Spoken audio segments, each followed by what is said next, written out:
Eggplant is one of those summer crops that splits people right down the middle.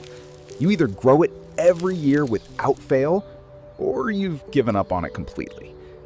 If you're the kind of person who loves eggplant, but just can't seem to get it to actually produce, this video is for you. What I have here is a Japanese eggplant, also known as an Asian long eggplant, and these are a great starting point if you want to get familiar with growing your own crops. They tend to mature earlier, they're more prolific, but honestly, they're just easier to manage in the garden. When you cut it in half, you can see it's full of tiny seeds, and this is actually the main part we care about for growing.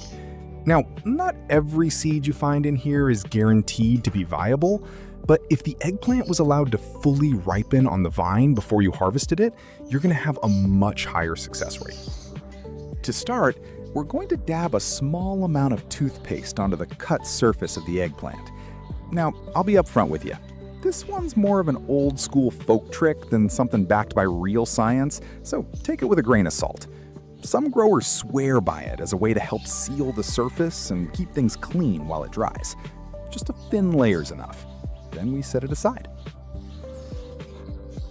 To start planting, we're going to fill a cup with regular potting mix. Nothing fancy here, just a standard, well-draining mix works perfectly fine. Fill it up half of the way, leaving a little room for the eggplant. Then we're going to take the eggplant and carefully set it into the cup, making sure it sits in nice and snug. From there, just fill in the rest of the potting mix around it, packing it gently so it's held firmly in place.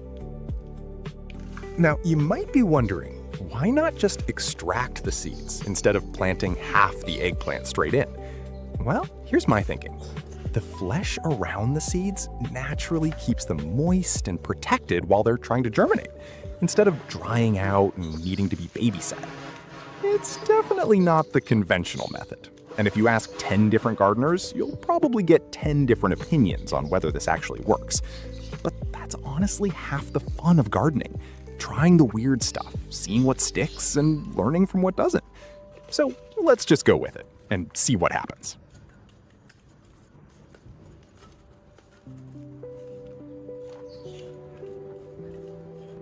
Now we're just gonna lightly mist the top to keep everything moist, just enough to settle the soil in and keep those seeds hydrated while they get started.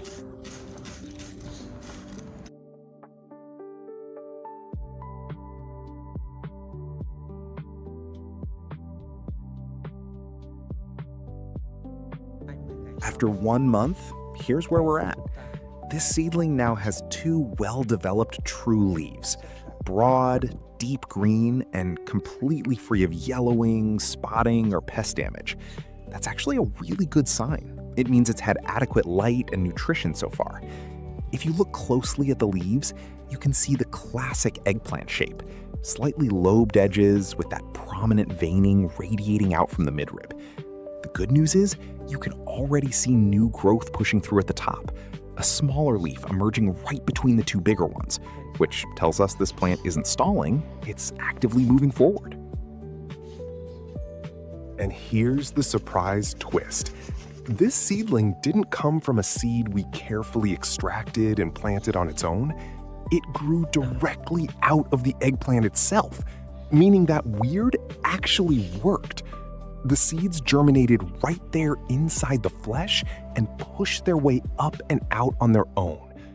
So if you've got an overripe eggplant sitting in your kitchen right now that you were about to toss, don't.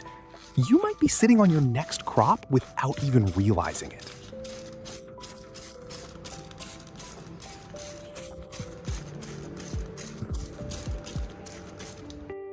Now, let's prepare a new home for it.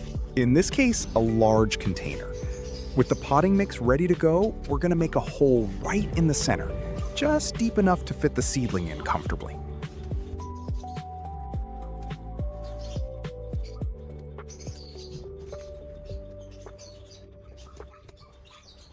Now, scatter a few crushed eggshells around the base. As they slowly break down, they release calcium into the soil. And on top of that, The rough, jagged edges act as a natural deterrent against slugs and other soft-bodied pests. And finally, sprinkle a small handful of cinnamon powder over the surface of the soil to help prevent damping off. Now, let's gently settle the seedling into its new home. Take your time here. This little plant has come a long way already, and the last thing we want is to damage those roots at the finish line. Carefully nestle it down into the hole, then firm the soil in around the base, just enough to hold it upright and steady.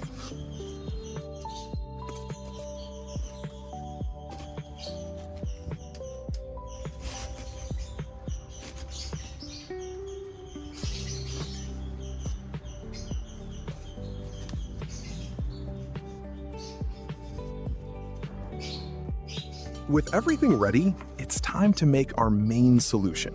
We'll start by filling a jar with water, then adding in a few teaspoons of rice. This creates what's basically a natural, mild fertilizer. As the rice sits in the water, it slowly releases starches and trace nutrients, things like B vitamins, that the plant can actually use. Then we'll prepare a second solution. Same process as before, except this time it's cinnamon powder instead of rice. Now, cinnamon has natural antifungal properties, so this solution is going to help protect the roots and soil from any fungal issues while the plant settles into its new home.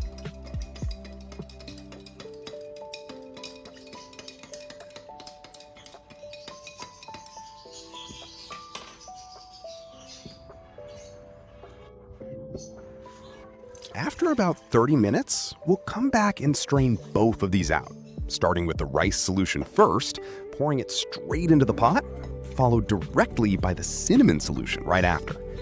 2 natural boosts in one go, straight to the roots. And from here on, it's just routine care using this same solution. And the rules are simple. Water with the rice and cinnamon mix once a week. And on the days in between, just use plain water so you're not overdoing it. Keep it somewhere it gets plenty of bright, indirect sunlight. Eggplants are sun lovers. The more, the better. And check the soil before every watering. If the top inch is still damp, hold off. After 3 months, and look at this. What started out as a tiny seedling, barely 2 leaves and a thin little stem, has now fully developed into a mature, healthy plant.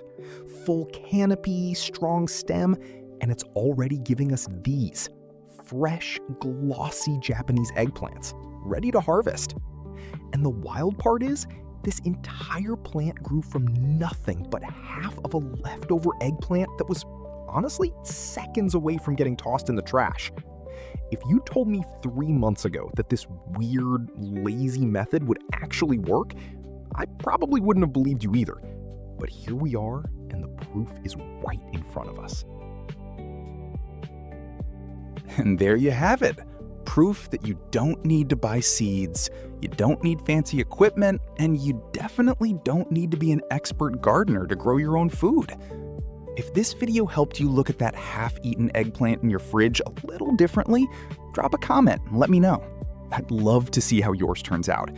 And if you enjoyed this one, a like and a subscribe genuinely helps this channel grow. And I'll see you in the next one.